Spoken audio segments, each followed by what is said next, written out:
Buenas tardes, soy el doctor Ronald Mesa Salcedo. Vamos a hablar hoy día sobre terapia transfusional en shock hemorrágico. Esto como parte de la revisión de esta patología, que es frecuente, que es relevante en obstetricia clínica porque es causa de muerte materna. Un breve repaso de la historia. Hay que recordar que las primeras experiencias con uso clínico eficiente de transfusiones halogénicas se realizaron en 1818, descritas por James Blundell, quien pudo rescatar de la muerte por hipovolemia a 5 de 8 mujeres con hemorragia postparto. Sin embargo, a partir de esa fecha, luego de muchas experiencias iniciales, y luego de hacer una curva de conocimiento en la cual se lograron establecer los grupos sanguíneos, se lograron identificar las reacciones transfusionales más importantes, se logró establecer la cadena de frío, se logró establecer los primeros bancos de sangre. A partir de los primeros años del siglo pasado se comienza a utilizar ya las transfusiones como un arma habitual en el repertorio terapéutico que disponemos.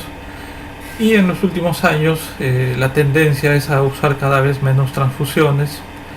Actualmente la cantidad de pacientes que reciben hemoderivados dentro del grupo obstétrico oscila entre el 0,5 y el 3%.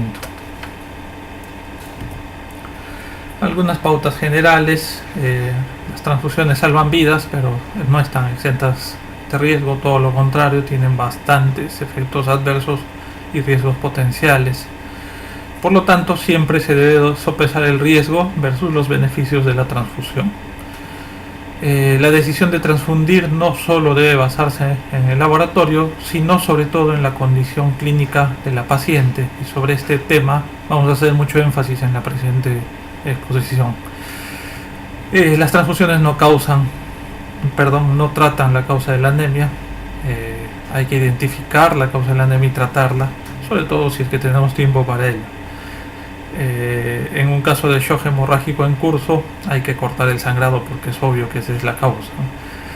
La transfusión no corrige los efectos no hematológicos de la deficiencia de hierro. Hay que corregir los problemas de hierro en pacientes crónicos. Además, debemos utilizar los productos sanguíneos más eficaces y que generen menos riesgo. Afortunadamente, en la actualidad ya no trabajamos con sangre total.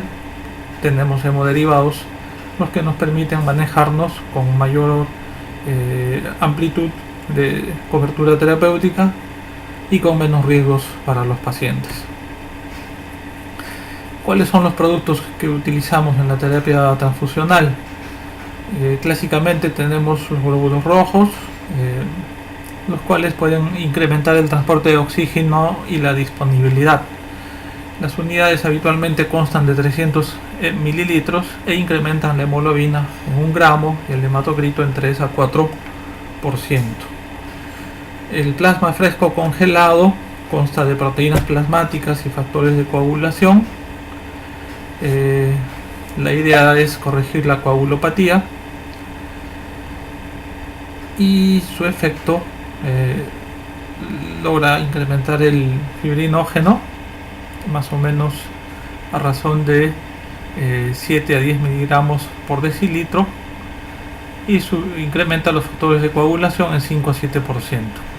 Esto cuando transfundimos una unidad de plasma fresco congelado que habitualmente contiene 250 mililitros. Las plaquetas también pueden contener algo de plasma, glóbulos rojos y leucocitos. Esto es importante porque se pueden relacionar, por ejemplo, con TRAL y con algunas reacciones inmunes. Obviamente su objetivo es corregir la cantidad de plaquetas y se logra el efecto con 50 mililitros de incrementar en 5 a 10 mil plaquetas por milímetro cúbico con cada unidad transfundida. Estas unidades en la presentación habitual constan de 50 mililitros. El crío precipitado contiene sobre todo factores de coagulación. Tenemos el factor 5, el 8, el 13 y el factor de von Willebrand, así como fibrinógeno. Se recomienda sobre todo para corregir el déficit de fibrinógeno y el efecto se obtiene con 40 mililitros, que es la cantidad habitual que contiene una bolsa de crioprecipitado. Se logra incrementar el fibrinógeno en 10 a 15 miligramos por decilitro. El factor 7 activado es un derivado de factores de coagulación que se obtiene a partir de sangre humana. Promueve la cascada de la coagulación y puede servir para complementar la terapia. Una dosis de 90 microgramos por kilogramo utilizada en 3 a 5 minutos puede reducir el sangrado en 85% de los casos.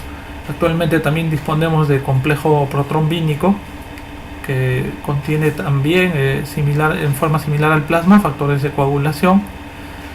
Obviamente se usa también en coagulopatías, con la ventaja de aportar poco volumen, y esto es útil en pacientes con sobrecarga hídrica, cirróticos, cardiópatas y obviamente en preclánticas que tienen congestión pulmonar. Recordemos que la sangre sufre una serie de procesos. De la sangre total se obtiene primero el concentrado de Matías, y a partir del plasma restante se pueden individualizar el contenido de plaquetas y el de crioprecipitado. En cuanto al paquete de glóbulos rojos, su contenido es de 200 a 250 ml, en algunas instituciones hasta 300. Tiene una cantidad mínima de plasma, leucocitos y plaquetas, puesto que el contenido de hematocrito de este paquete es de 70-80%. La unidad de paquete de glóbulos rojos incrementa el hematocrito en 3% y la hemoglobina en 1 gramo por decilitro en un adulto de 70 kilogramos. En cuanto a la vigencia, en un sistema cerrado, la vigencia es de 35 días. Se administra a través de filtros por vía independiente en 60 a 120 minutos en un máximo de 4 horas. Esto es importante porque una demora en el inicio de la administración o una demora en el término de la administración conduce a hemólisis, mayor riesgo de infecciones bacterianas, entre otros eventos. La pregunta clásica, todos creo que hemos tenido contacto con pacientes que no aceptan el uso de la sangre.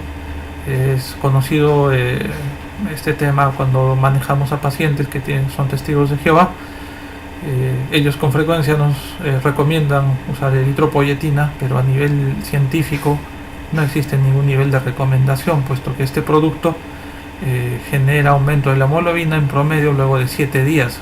Incluso las megadosis se ha visto que logran un resultado después de 5 días, y esto obviamente no es útil para reanimar a una paciente con sangrado masivo y agudo, como es el caso de las pacientes obstétricas. Esta diapositiva trata sobre los paquetes globulares y su uso en la anemia crónica. Obviamente este no es la indicación en pacientes con shock hemorrágico. Sin embargo, recordar nada más que un buen punto de corte para tener un valor de hemoglobina en pacientes obstétricas sin comorbilidades es de 7. De 7 para arriba puedo estar tranquilo, salvo que haya algún deterioro clínico, por ejemplo taquicardia, desaturación o compromiso del sensorio. Y por lo tanto un buen objetivo al término de la reanimación podría ser mantener la hemoglobina en 7.